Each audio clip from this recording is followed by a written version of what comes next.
Heavy equipment na ginagamit panlinig ninduot sa sarong lote sa Naga City nasulo. Faulty electrical wiring pigihiling kan mga otoridad na pigpunan kan kalayo. Uyan report ni Chris Novello.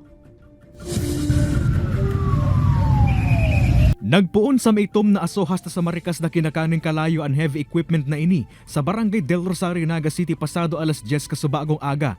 Sigun sa operator kan nasambitan ng heavy equipment, naglilinig siya kan mga duot sa lugar kan makaparong ning nasusulo.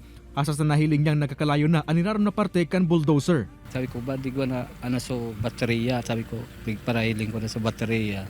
Sabi ko, mayo man. Pagiling ko doon sa irarom, naglalada doon sa Pinurbaran pa man subot niyang mapalsok ang kalayo, alagad Maricas ining naglakop. Tulos man na nagresponde ang BFP Nagas and fire volunteers sa insidente. Kung saan basado sa inisyal na investigasyon, posibleng faulty electrical wiring ang pipunan kan kalayo.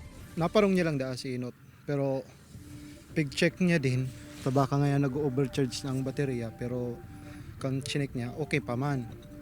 Pero katong hiniling niya giraray, duman niya na nahiling na ang kalayo ang mismo sa irarom. Nagtuturo pa ang krudo sa heavy equipment kaya pigpapalikay ng unakan mga otoridad ang mga residente na maglog sa lugar, huli ta posible pa ining magkalayo. Sangon yan, pigaarampakan mga otoridad ang kantidad na winalat na danyos ka nasambitan ng insidente. Kay banan si Carlo Abunita, Chris Novello, Balitang Bicolandia.